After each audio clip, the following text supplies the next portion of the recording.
بسم الله الرحمن الرحيم الحمد لله رب العالمين حمدا كثيرا طيبا مباركا فيه اللهم فلك الحمد كله ولك الشكر كله وإياك نعبد ولك نصلي ونسجد. Alors, imaginez-vous quelques instants, 3 personnes autour d'une table. C'est une image que je vous donne. 2 personnes ont les meilleurs mets, les meilleurs plats devant eux, ou alors juste simplement limite-toi à dire un bon kebab.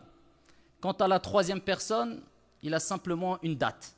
Les 2 personnes se plaignent parce qu'ils savent qu'ils n'auront pas leur petit dessert après leur repas.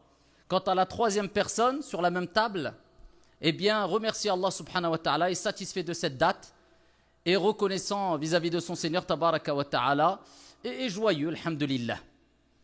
Est-ce que cela est plausible? Est-ce que cela rentre dans nos têtes de pouvoir manger dans la même table, autour de la même table, avec une personne qui n'a rien à manger et qui ne se plaint pas, alors que nous avons les meilleurs des mets, les meilleurs des nourritures, et on se plaint parce qu'on n'a pas un dessert? Eh bien, c'est une image, c'est ce qui se passe concrètement à l'échelle internationale, mondiale, dans le monde. On est tous autour de la même table, on est tous sur la même terre. Et avec cela, il y a des gens qui ont tout ce qu'il faut pour pouvoir vivre convenablement, confortablement. Ils ne cessent de se plaindre et sûrement on en fait partie. Illa man rahim Allah, sauf celui à qui Allah a fait miséricorde. Alors que d'autres personnes ont beaucoup moins que nous. Et wallah wa rabbil Kaaba, maintenant ils sont joyeux, reconnaissants. Ils remercient Allah subhanahu wa ta'ala alors qu'ils n'ont pas 1% des bienfaits que nous avons. 1% du confort que nous avons. Rien d'étonnant alors quand on entend les paroles de cet homme-là qui était dans le marché et qui invoquait Allah subhanahu wa ta'ala avec les propos suivants. Allahumma ja'alni min al-qalil. Allahumma ja'alni min al-qalil. Omar ibn al-Khattab radiyallahu anhu warda entend cette invocation dans le marché. Il dit, Ya Rajul, min ayna atayta bi hadha ad-du'a. Mais d'où as-tu ramené, d'où tu es venu avec cette invocation? D'où vient cette invocation? Allahumma ja'alni min al-qalil. Oh Allah, compte-moi parmi le peu, la petite quantité. Qu'est-ce que c'est que cette invocation? Il dit, j'invoque Allah subhanahu wa ta'ala avec ses propos car قال ربنا تبارك وتعالى وقليل من عبادي الشكور. Car Allah subhanahu wa ta'ala dit dans le Coran, et peu de mes serviteurs sont reconnaissants, et c'est pour cela qu'il ne cessait de répéter Allahumma ja'alni min al-qalil. Oh Allah, compte-moi parmi ceux qui font partie de cette petite quantité. Parce que peu sont reconnaissants envers Allah subhanahu wa ta'ala. Peu savent qu'est-ce que vraiment la reconnaissance vis-à-vis d'Allah subhanahu wa ta'ala. Peu, illa man rahim Allah, ont compris l'importance de ce sujet. Et peu ont compris que être ingrat fait disparaître les bienfaits. Quant au fait d'être reconnaissant, cela ne fait qu'accroître les bienfaits d'Allah subhanahu wa ta'ala sur vous. قال ربنا تبارك وتعالى وإذ تأذن ربكم لئن شكرتم لأزيدنكم ولئن كفرتم إن عذابي لشديد. Et lorsque ton Seigneur proclama, et si vous êtes reconnaissant, j'accroîtrai, j'augmenterai de mes bienfaits sur vous. Ton argent, ta santé, ton bonheur, si tu es reconnaissant, si tu dis alhamdulillah, avec le cœur, avec la langue, à travers tes faits et gestes, eh bien Allah augmentera de ses bienfaits sur toi. Mais si tu es ingrat, si tu n'es pas reconnaissant, si tu ne cesses de te plaindre, oh, moi j'ai les plus gros problèmes, dès qu'il y a un petit truc qui te touche, tu as ton petit lot d'épreuves, parce que de toute manière, tout le monde a son lot d'épreuves, eh bien tu flanches et tu oublies que le prophète alayhi salatu wassalam a dit « Unzuru ila man huwa asfala minkum » Regardez ceux qui sont en dessous de vous. Pas pour les actes d'adoration où on doit se concurrencer dans le bien. Là, non, mais la barre haute. Regarde ceux qui sont meilleurs que toi. Non, mais dans le dunya, dans les bienfaits mondains, regarde ceux qui sont en dessous de toi. Au niveau de la santé, au niveau du matériel, au niveau du confort, au niveau de la... Regarde, toi tu te plains de ta maladie, mais regarde, lui il est aveugle, jamais il s'est plaint. Tu es aveugle, regarde, lui il est tétraplégique, jamais il s'est plaint. Et là tu relativises. Mais très peu, وَقَلِيلٌ مِّنْ عِبَادِيَ الشَّكُورِ. Allah l'a dit peu. Allahumma ja'alna min al-qalil. Peu de mes serviteurs sont reconnaissants. C'est l'élite, c'est les meilleurs. Al-qalil, la petite quantité.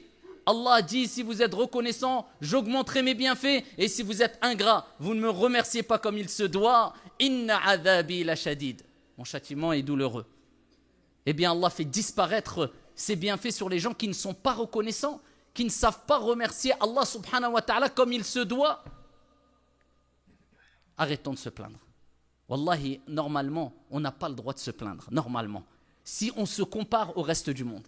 Si on se compare au reste du monde, on n'a pas le droit de se plaindre. Bien sûr, c'est un idéal que je suis en train d'exposer. C'est naturel de se plaindre un peu, mais les plaintes exagérées, jusqu'à ce que les gens ne se plaignent pas auprès d'Allah, mais se plaignent d'Allah. Pourquoi il m'est arrivé ça? Pourquoi il y a eu un décès dans ma famille? Pourquoi il y a... Allah Azza wa Jal demande des comptes et il ne rend pas des comptes. Allah subhanahu wa ta'ala, c'est lui qui va te juger. C'est pas toi qui va juger Allah subhanahu wa ta'ala. Allah Azza wa Jal, c'est Al-Hakim, le sage. Et Al-Hakim, le juste par excellence. Sa justice n'est que sagesse. Que tu le comprennes ou pas. Derrière chaque décision divine, il y a une sagesse. Que tu la comprennes ou pas. C'est l'istislam. Je me soumets complètement au décret divin. Tel doit être le croyant. Et quand il lui arrive une musiba, il s'en remet à Allah parce qu'il sait que l'épreuve vient d'Allah Azza wa Jal et qu'Allah subhanahu wa ta'ala nous a dit La yukallifullahu nafsan illa wus'aha. Allah ne donne pas une âme une charge au-dessus de sa capacité. Et il sait que Allah a dit Wasbir wa ma sabruka illa billah. Et patiente. Et Allah rappelle que tu ne pourras patienter qu'avec l'aide d'Allah. Donc au moment de l'épreuve, il dit Inna lillahi wa inna ilayhi raji'un. Nous appartenons à Allah et nous retournerons tous auprès d'Allah subhanahu wa ta'ala. Il s'en remet complètement à Allah au moment de l'épreuve. Et voilà qu'Allah le raffermit. Et voilà qu'Allah Azza wa Jalla le récompense. Et voilà qu'Allah subhanahu wa ta'ala, quand il n'en peut plus, eh bien, lui accorde une délivrance. Inna nasra ma'a sabr wa inna ma'al usri yusra. Le secours vient avec quoi? La patience. Et avec la difficulté, fa inna ma'al usri yusra, inna ma'al usri yusra. Allah n'a pas dit après. Non, avec la difficulté, il y a une facilité. Et il répète, avec la difficulté, il y a une facilité. Il n'y a aucune difficulté qui n'est pas accompagnée d'une facilité. Mais cette facilité sera présentée à toi, te sera présentée au moment adéquat, au bon moment. Parce qu'Allah veut que tu endures, veut que tu patientes, veut que tu pleures, veut que tu arrives au moment où tu invoques Allah Azza wa Jal avec un cœur présent, avec concentration. Mais quand tout va bien, comment tu l'invoques? Peut-être tu l'invoques en levant les mains et en regardant ta montre. Parce que tu n'es pas vraiment dedans. Mais quand tu as une grosse épreuve, tu invoques Allah Azza wa Jal comme celui qui est au milieu d'une tempête en pleine mer. Et là, quand il lève les mains, je peux vous dire que ça tremble dans son cœur. Eh bien, c'est ça qu'Allah subhanahu wa ta'ala veut de toi. Allah Azza wa Jal, comme le prophète alayhi salatu wa salam nous a dit, il veut voir son serviteur l'invoquer en pleurant, en s'en remettant complètement à lui. Et à ce moment-là, la délivrance arrive. Allah aime voir son serviteur dire Ya Rab, Ya Rab, Ya Rab, j'en peux plus, Ya Allah, je compte sur toi, je sais que la délivrance est proche. Et il pleure pour Allah subhanahu wa ta'ala. Jamais un œil qui a versé une larme par crainte d'Allah subhanahu wa ta'ala verra le feu de l'enfer, kama qala alayhi salatu wa salam.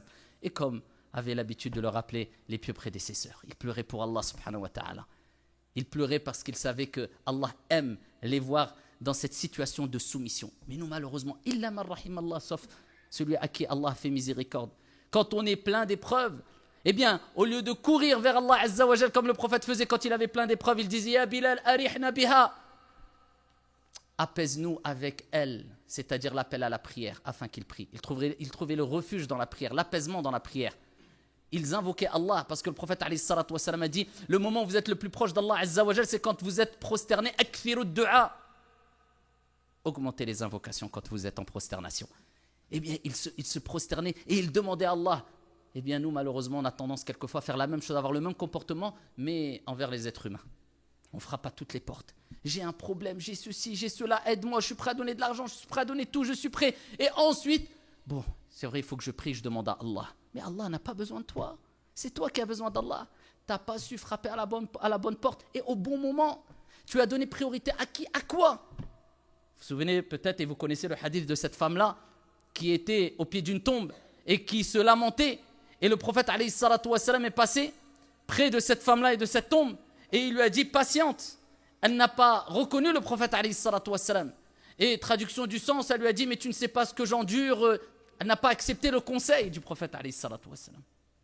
Et quand elle a appris que c'était le prophète alayhi salatu wa salam qui lui avait donné cette recommandation de patienter, bien que ça soit difficile, eh bien, elle a accouru vers la maison du prophète alayhi salatu wassalam, demander l'autorisation de rentrer et présenter ses excuses. Et là, le prophète alayhi salatu wassalam lui a dit, la patience, c'est au moment du premier choc. C'est au début. C'est au début, tout de suite, qu'il faut frapper à la bonne porte. Et selon la rapidité que tu as eue de t'en remettre à Allah subhanahu wa ta'ala, eh bien la délivrance reviendra plus vite ou moins vite. Ça dépend, c'est proportionnel. Si tu as su frapper à la bonne porte, t'inquiète pas, la délivrance, elle se rapproche, incha'Allah ta'ala. L'assistance et l'aide d'Allah subhanahu wa ta'ala se rapprochent, incha'Allah ta'ala. Mais, illa man rahim Allah, toujours ce mécanisme, les gens, le riche, le fort, le connu, celui qui a une autorité, je vais aller les voir et ensuite je m'en remets à Allah subhanahu wa ta'ala. Wallah, on n'a même pas compris qu'est-ce que c'était qu'ash-shukr. Comment voulez-vous être reconnaissant tant que vous n'avez pas compris c'est quoi ash-shukr? Vous savez qui a compris c'est quoi ash-shukr? Daoud alayhi salam. Daoud alayhi salam. Il a dit, Ya Rab, kayfa ashkuruk? Comment serais-je reconnaissant envers toi comme il se doit, alors que ash-shukr ni'matu mink, alors que la reconnaissance est un bienfait venant de toi. Vous avez compris ou pas? Il dit Allah, comment je vais être reconnaissant comme il se doit, alors que même quand je suis reconnaissant, le fait d'être reconnaissant, c'est un bienfait qui mérite d'être reconnaissant. Allahu Akbar. Donc il dit, on n'en finit plus. Le fait de dire alhamdulillah, d'être reconnaissant pour un bienfait, eh bien, c'est un bienfait qui mérite une reconnaissance. Donc comment je fais, Ya Rab? Allah lui a répondu, Al-an araftani wa shakartani. Maintenant, tu m'as connu et tu as été reconnaissant. Là, tu as compris c'était quoi la reconnaissance, al-shukr. Vous avez vu le niveau? Le fait d'être reconnaissant mérite une reconnaissance. Et comme tu as été reconnaissant pour le bienfait d'être reconnaissant, mérite encore une reconnaissance vis-à-vis d'Allah parce que c'est un bienfait. Et ainsi de suite. Donc comment être reconnaissant comme il se doit vis-à-vis d'Allah? C'est quand tu auras compris cela, et bien à ce moment-là, tu auras été reconnaissant vers Allah subhanahu wa ta'ala. Et tu auras été loin des négligents. Qui, c'est un bienfait, et après? Allah aime tellement la reconnaissance. Regardez la beauté de l'islam et la facilité. Ceux qui disent, ouais, l'islam c'est dur, c'est... Le prophète sallallahu alayhi wa sallam nous dit, celui qui mange et qui à la fin du repas est reconnaissant envers Allah subhanahu wa ta'ala en le louant, a la même récompense que celui qui s'est abstenu de boire et de manger. Subhanallah. C'est pour nous montrer l'importance de la reconnaissance. Bien sûr, celui qui s'est abstenu de boire et de manger, qui a été reconnaissant pour ce bienfait, l'aura devancé. Mais pour vous montrer que la reconnaissance apporte énorme. La reconnaissance apporte beaucoup. Et parmi les voies pour être reconnaissant, c'est de reconnaître et de prendre conscience de ce qu'est vraiment ash-shukr, la reconnaissance. Et ainsi, vous allez arrêter de vous plaindre. On va arrêter de se plaindre. On se plaindra toujours un peu, mais bon, l'imam Ahmed, rahmatullahi alayhi, ça c'est al-kibar, les grands, les pieux, les vertueux qui nous ont devancés. Hein. L'imam Ahmed, rahmatullahi alayhi, il était dans les derniers instants de sa vie.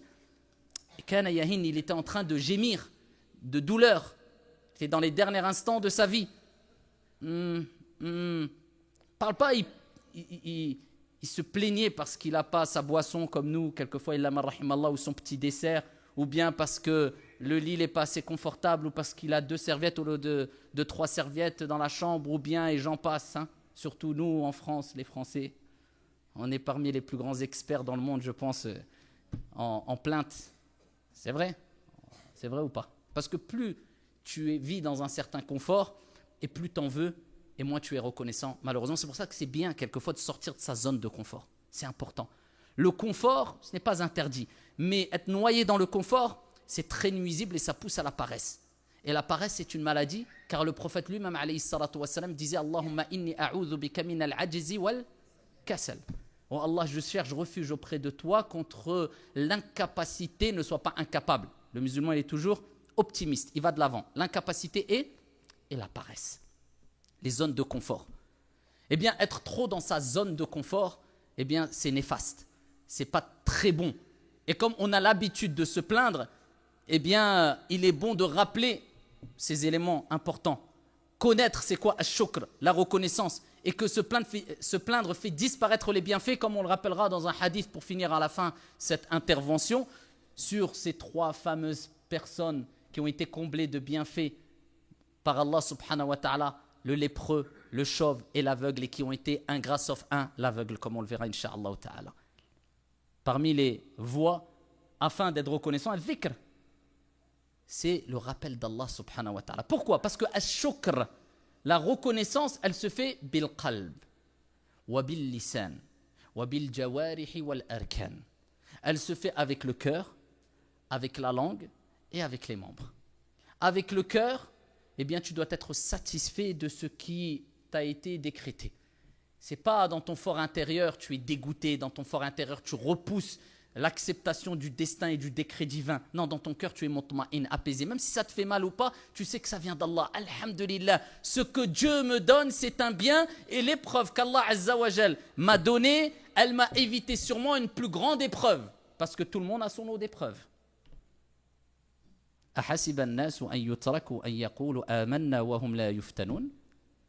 Allah le dit clairement. Est-ce que les gens pensent qu'on va les laisser dire je crois sans les éprouver? On va les éprouver comme on a éprouvé ceux qui les ont précédés. C'est comme ça, darul ibtila'at, la demeure des épreuves. Et l'épreuve, eh bien, implique normalement pour le croyant la patience. Et la patience, c'est un des plus grands bienfaits qui peut être octroyé. Et Allah subhanahu wa ta'ala dit dans le Coran, Allah accordera pleinement la récompense aux patients. Plus que cela, al-jannah, le paradis, c'est pour les patients. Salamun alaykum bima sabartum. Voilà comment seront accueillis les patients au paradis par les anges al-malaika. Salamun alaykum, que la paix soit sur vous. Bienvenue à vous pour la patience que vous avez eue. Al-shukr, ça se fait avec le cœur. Ça se fait aussi avec la langue. Comment on est reconnaissant avec la langue? En disant Alhamdulillah. Le prophète sallallahu alayhi wa sallam nous dit Inna afdala ibadillahi yawma al-qiyamati al-hammadoun. Les meilleurs des serviteurs d'Allah subhanahu wa ta'ala au jour de la résurrection sont al-hammadoun. C'est qui al-hammadoun? C'est pas celui qui dit. Regardez le shem qui est utilisé en langue arabe, ce n'est pas celui qui dit une fois ou deux fois Alhamdulillah. Non, ce sont celles et ceux qui ont dit énormément de fois, ils avaient pour habitude matin, midi et soir de dire Alhamdulillah.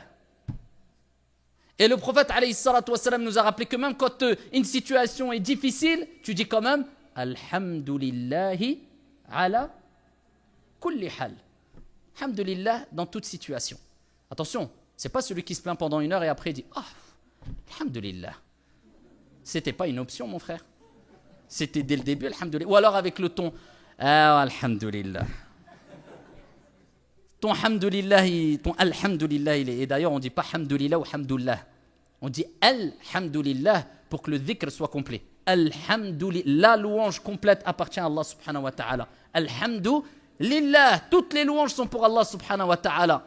Même si c'est dur. Parce que tu sais que pertinemment que le prophète alayhi salatu wassalam dit vrai. Et le prophète alayhi salatu wassalam nous a rappelé que tout ce qui t'arrive, qui te touche comme épreuve jusqu'à l'épine qui te pique, eh bien c'est une purification de tes péchés. Alhamdulillah. Tu patientes avec la langue et tu dis beaucoup Alhamdulillah parce que Ibn Abbas radiyallahu anhu wa an abi disait Alhamdulillah kalimatu kulli shakir. C'est la parole de toute personne reconnaissante.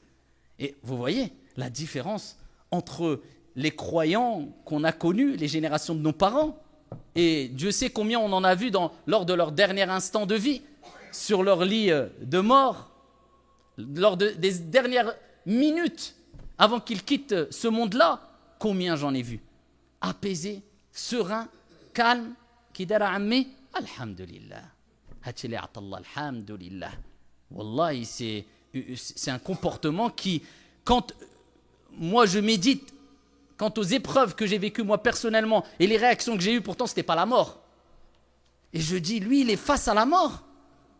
Ajib, il est à quelques instants de la mort et il est serein, il dit alhamdulillah. Tu vois la puissance de la religion, la puissance de la foi. Alors que combien, vous savez que dans les hôpitaux, il y a des assistants, il y a des psychologues qui font le tour des chambres de personnes qui sont dans les derniers instants de vie pour les accompagner parce que c'est très difficile psychologiquement et autres.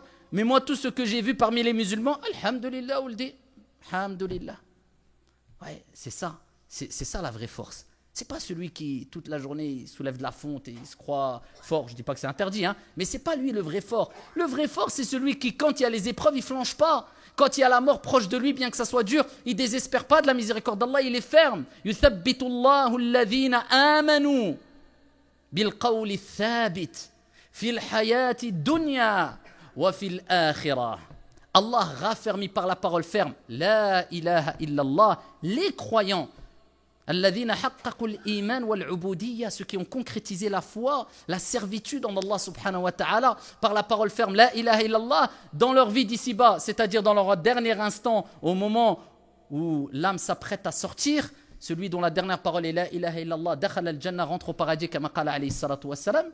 Et dans l'au-delà, eh bien, ça sera au moment où le malakan, les deux anges, Munkar et Nakir, viendront leur poser les questions. Quand tu entendras les bruits de pas des gens qui sont venus t'accompagner, t'enterrer, et quand ils rebrousseront chemin, t'entendras les bruits de pas, eh bien, les anges vont venir, eh bien, à ce moment-là, ils te poseront les questions, Man rabbuk, ma dinuk, qui est ton Seigneur, quelle est ta religion, que dis-tu de cet homme, Muhammad alayhi salatu wassalam.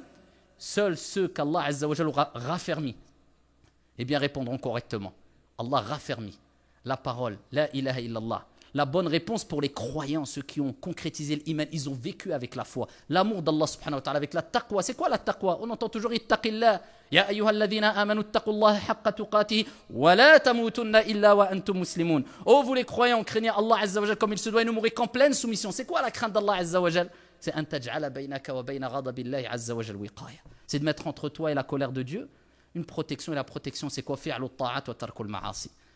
C'est l'obéissance envers Allah subhanahu wa ta'ala et le délaissement des actes de désobéissance au mieux. On n'est pas des saints, on n'est pas des anges, on n'est pas des... Mais au mieux, c'est de laisser une bonne image derrière nous, un bon comportement vis-à-vis de tous les êtres humains.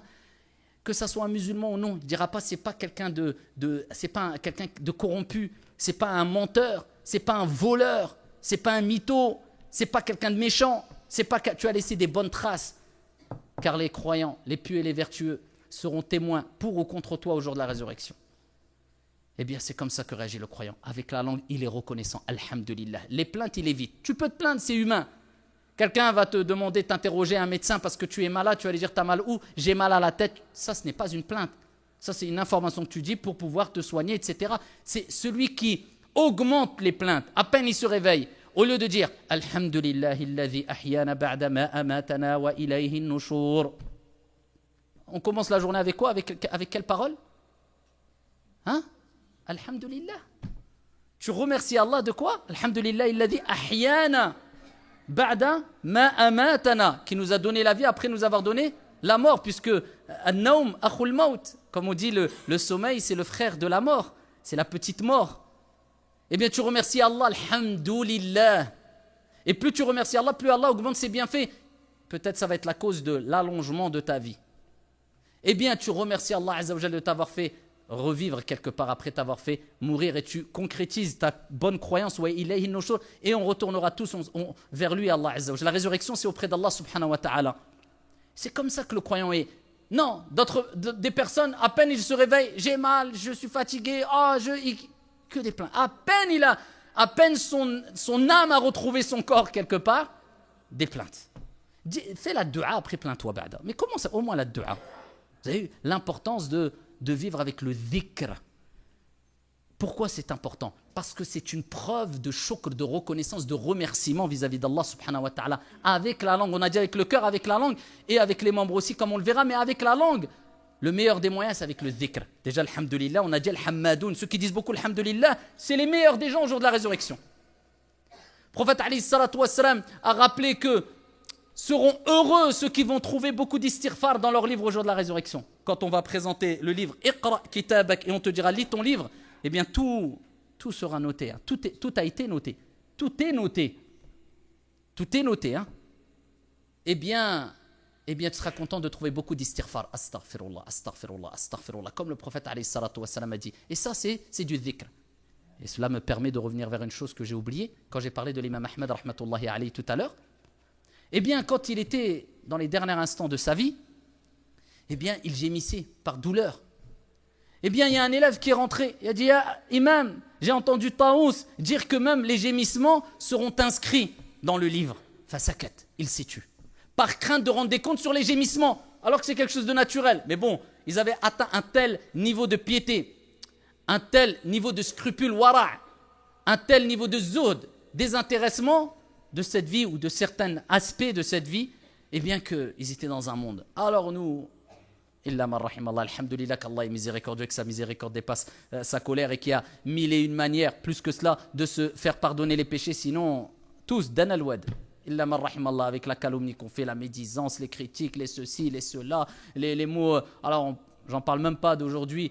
La jeunesse, sauf celui à qui Allah fait miséricorde, les insulte ouvertement et on s'en vante et sur les TikTok et les réseaux et à coup de quelquefois Wallah et mon frère et Akhi à côté l'insulte et c'est une vraie tchèque-tchouka, c'est ça les Algériens qui disent ça, non Djihrira ou ce que tu veux. C'est un vrai en tout cas 1000 tchèques à la... Ça c'est catastrophique. Al-dhikr, al-dhikr. Vous savez le dhikr c'est quoi? C'est l'oxygène de l'âme. Sans dhikr, sans rappel, sans évocation, l'âme ne survit pas. Et c'est pour cela que le prophète sallallahu alayhi wa sallam a dit l'exemple de celui qui évoque Allah et celui qui ne l'évoque pas est tel l'exemple du vivant et du mort, spirituellement. L'âme spirituelle, le cœur ne peut pas vivre sans dhikr, sans évocation, sans rappel. Et c'est pour cela que le prophète sallallahu alayhi wa sallam a dit Sabaqa al-mufarridoun, vous ont devancé al-mufarridoun. Et ils ont dit, ya Rasulallah, qui sont al-mufarridoun? Et le prophète alayhi salatu wa sallam a dit Al-dhakiroun Allah kathiran wa al-dhakirat, celles et ceux qui évoquent, se rappellent beaucoup d'Allah subhanahu wa ta'ala. Et Allah dit dans le Coran وَالذَّاكِرِينَ اللَّهَ كَثِيرًا وَالذَّاكِرَاتِ أَعَدَّ اللَّهُ لَهُمْ مَغْفِرَةً وَأَجْرًا عَظِيمًا. Celles et ceux qui évoquent Allah, il ne s'est pas arrêté là Allah. Ça ne suffit pas de temps en temps subhanallah, alhamdulillah. Non, celles et ceux qui évoquent kathira, beaucoup, fréquemment Allah Azza wa Jal, Allah leur a préparé أَعَدَّ اللَّهُ لَهُمْ مَغْفِرَةً, un pardon, مَغْفِرَةً وَأَجْرًا عَظِيمًا, une grande récompense, al-Jannah. Et Allah, quand il parle des hypocrites dans le Coran, il dit, et ils évoquent que très peu Allah Azza wa Jal. Mais ils évoquaient Allah ou pas, les hypocrites? Oui, mais très peu. C'était de l'hypocrisie, mais même eux évoquaient Allah Azza wa Jal. Donc, le croyant se doit d'évoquer beaucoup Allah subhanahu wa ta'ala. C'est pour cela que nous avons les invocations du soir, les invocations du matin. Nous avons les invocations et les évocations avant de rentrer à la maison, en sortant de la maison, quand on prend notre monture, quand on veut manger, quand on termine de manger, quand on... Toutes ces invocations, ça nous permet quoi? D'avoir de l'oxygène jour et nuit pour que notre âme ne cesse de continuer à vibrer quand elle est confrontée au rappel d'Allah subhanahu wa ta'ala. Elle vit, c'est une âme qui vit. Pour ça, il faut fréquemment évoquer Allah et apprendre les invocations, toutes ces petites invocations qu'on doit apprendre dès le plus jeune âge. Et tout s'apprend, alhamdulillah, il n'est jamais trop tard. Et c'est toujours des petites invocations courtes, lourdes de sens et de récompense, parce qu'Allah Azza wa Jal, cette grande récompense, il ne la limite pas pour des savants ou je ne sais qui. Il veut que ça soit accessible pour toutes et tous. Et par toutes et tous. C'est pour ça que c'est facile. Regarde, je vous donne un exemple. Le prophète sallallahu alayhi wa sallam nous dit la meilleure des invocations, la meilleure. Il dit c'est quoi? Allahumma inni as'aluka al-afwa wal-afiyah. C'est compliqué ou pas? C'est la meilleure des invocations. Pourquoi? Tu demandes ce que l'être humain a besoin ici-bas et dans le delà. Oh Allah, je te demande al-afwa, que tu effaces tous mes péchés, wal-afiyah, la préservation du cœur et du corps. Donc si tu as la bonne santé physique et la bonne santé du cœur, qu'est-ce que tu veux de plus? Oui, Allahumma inni as'aluka al-afwa wal-afiyah. Mais les invocations du soir et du matin que vous retrouvez dans les citadelles du musulman, les invocations protectrices, les invocations, après les gens se plaignent, j'ai un aïn, j'ai ceci, j'ai cela, je vais mal, t'as fait tes du'a. Non mais voilà, t'as fait de ça une option encore, tu t'es trompé, t'es à côté de la plaque. Quand tu auras préservé tes invocations du soir et du matin, comme un salaf disait, la seule fois, quand il exhortait, c'était un des pieux prédécesseurs, il exhortait ses élèves à faire l'invocation que le prophète alayhi salatu wasallam nous a enseigné, Bismillahi alladhi la yadurru ma'a ismihi shay'un fil ardi wala fis sama' wa huwa as-sami'ul alim, 3 fois. Tu l'as fait 3 fois le matin et le soir. Au nom d'Allah et en compagnie de son nom, rien ne peut me nuire dans les cieux et sur la terre. Wa huwa as-sami', et c'est lui qui entend tout. Al-alim, l'omniscient, qui sait tout. Rien ne pourra l'atteindre. Bien sûr, on utilise les causes, les moyens, etc. Mais c'est une invocation qui nous accompagne en tant que croyants dans notre journée. Et ils ont vu qu'il était blessé. Ils se disent, mais t'es blessé? Il dit, Wallah, ce matin, je ne l'ai pas dite. C'est la seule fois où je ne l'ai pas dite. Ça, il faut avoir. Par contre, c'est une question de confiance. Encore une fois, bien sûr, ça ne veut pas dire j'ai dit l'invocation, je roule à 200 sur la voie express, c'est bon, je suis protégé. On n'est pas bête. On prend tous les textes dans leur globalité, bien sûr. Mais c'est un moyen parmi les moyens de demander Iyyaka na'bud wa iyyaka nasta'in, l'assistance et l'aide d'Allah subhanahu wa ta'ala, les du'a. Mais attention, le prophète alayhi salatu wa salam nous dit Allah n'accepte pas l'invocation, ne répond pas à l'appel de celui qui l'invoque avec un cœur inattentif. C'est vraiment, il faut se concentrer. C'est quoi se concentrer? C'est que tu comprends ce que tu dis et tu médites quant à ce que tu dis pendant que tu le dis. Pas Bismillah alladhi la yadurru. Non, tu sais Bismillah alladhi la yadurru ma'a ismihi shay'un fil ardi wala fis sama' wa huwa as-sami'ul 'alim. Tu comprends, tu prends ton tu bailles. C'est pas ça. On a récité le kursi, il baille. Alors le prophète il a dit l'éternuement vient d'Allah, min Allah subhanahu wa ta'ala, le bâillement vient de min ash-shaytan. Donc ça ne veut pas dire que c'est haram, bien sûr, mais il y a une influence parce que la paresse et autres, shaytan l'aime. Et pendant qu'il récite le kursi, qu'il doit faire fuir shayatin, oh Allah la ilaha illa, c'est quoi ça? Récite le kursi, respecte la parole d'Allah subhanahu wa ta'ala, calmement, posément, comprend. Pour ça, il y a des gens, ils récitent tout le Coran par cœur, ils disent toujours j'ai mal au cœur, récite juste surat al-Fatiha avec concentration, mets ta main droite sur ton cœur et tu vas voir, ça va passer. C'est une question de yaqin, de certitude et de concentration quand tu récites les choses. Et ça, c'est la reconnaissance avec la langue, le dhikr. Et enfin, bil jawarihi wal arkan, avec les membres. Allah, il parle de Daoud, encore la famille. Qu'est-ce qu'il dit? I'malu ala Daouda shukra. Ô vous, famille de Daoud, œuvrez, agissez à titre de reconnaissance. La preuve que la reconnaissance se fait avec les actions. Ceux qui disent « Oh, Dieu est dans mon cœur ». C'est bon, pas besoin de prier, pas besoin de... Voilà, il n'y a plus de vie, il n'y a plus de relations sociales, il n'y a plus d'amour entre les êtres humains. Si on prend ta théorie vis-à-vis de celui qui mérite le plus grand amour, tu vas dire à une personne, tu ne vas même pas lui dire, tu ne vas même pas lui faire plaisir, tu ne vas jamais lui obéir, tu ne vas jamais l'écouter, tu ne vas jamais lui demander quelque chose avec respect. Pourquoi? Parce que tu vas dire, écoute mon frère, je t'aime mais dans mon cœur. Après le respect, c'est autre chose. Mais c'est pareil avec Dieu. Comment ça, Dieu est dans ton cœur? Mais Dieu, il n'a pas besoin de toi. C'est toi qui as besoin d'Allah. Prouve que tu aimes Allah Azza wa Jal. Dieu te dit de lui obéir. Obéis-lui, c'est comme ça que tu prouves. Il te dit de ne pas lui désobéir. C'est comme ça que tu prouves ton amour. Ce que Dieu t'a donné, partage-le. C'est une épreuve. Et ô combien ne partagent pas et ne donnent pas ce que Dieu leur a donné. Alors qu'Allah subhanahu wa ta'ala t'éprouve avec la santé, t'éprouve avec la nourriture, t'éprouve avec l'argent, pour savoir est-ce que tu vas être reconnaissant comme il se doit et comment être reconnaissant avec tous ces bienfaits. Eh bien, c'est de les partager. Pas partager 50-50, on n'a pas ce niveau-là. Mais Allah Azza wa Jalla nous rappelle wa anfiqu mimma razaqakumullah, et dépensez mimma razaqnakum, de ce qu'on vous a donné, de ce que Dieu vous a donné, de ce que toujours c'est ce que dépense ce que Allah t'a donné. Dieu va te tester, tu as de l'argent, partage-le. Et c'est comme ça que tu es reconnaissant et Dieu te rajoutera de l'argent. Tu as une bonne santé, utilise cette santé pour faire des choses bonnes. Va faire tawaf, va à la mosquée. Si tu crois que Dieu t'a créé juste pour faire du sport toute la journée, tu es à côté de la plaque encore une fois. Oui, il est le verset coranique et je vous ai donné un corps sain pour aller soulever de la fonte toute la journée. Et après, ton corps va être dévoré par d'autres. Encore une fois, le sport c'est bon. Ça fait partie de l'islam. Wa inna li jasadika alayka haqqa. Le prophète a dit, ton corps a un droit sur toi. C'est sûr, mais de croire que c'est l'objectif suprême, non, ton corps utilise-le pour aller visiter les malades, pour aller faire du bien, pour travailler, pour gagner de l'argent halal, et ainsi de suite, pour tous les autres aspects de la vie. C'est comme ça que le croyant doit réagir. Par crainte que ses bienfaits ne le dépassent et qu'il perd tout. Je terminerai avec ce hadith très connu que vous devez connaître, rapporté par Al-Bukhari ou Muslim fi Sahihain, où il y avait 3 hommes. Il y avait le lépreux, il y avait le chauve, et il y avait l'aveugle. Les 3 ont été éprouvés. Un par la lèpre, le deuxième par... il a perdu ses cheveux, donc c'est vraiment une épreuve. Je ne sais pas, hein, nous on a rasé nos cheveux, je vois que c'est une épreuve parce que certains ils ont réussi après la Umrah à esquiver, donc ça doit être une vraie épreuve. Donc en tout cas, c'est considéré comme une épreuve dans tous les cas. Mouhim, il a été éprouvé, il n'avait plus de cheveux. Et le troisième, il était aveugle. Allah subhanahu wa ta'ala a envoyé un ange. Allah a envoyé un ange qui a pris l'apparence d'un être humain. Il est parti voir le lépreux. Il lui dit, qu'est-ce que tu souhaiterais? Je souhaiterais retrouver une bonne peau, et être préservé de ma maladie. Je vous abrège le hadith. Et il a invoqué Allah Azza wa Jal en sa faveur, il a passé sa main sur son visage et voilà que la maladie, la lèpre a disparu. Il lui dit, qu'est-ce que tu souhaiterais comme richesse? Il dit, je souhaiterais une chamelle pleine.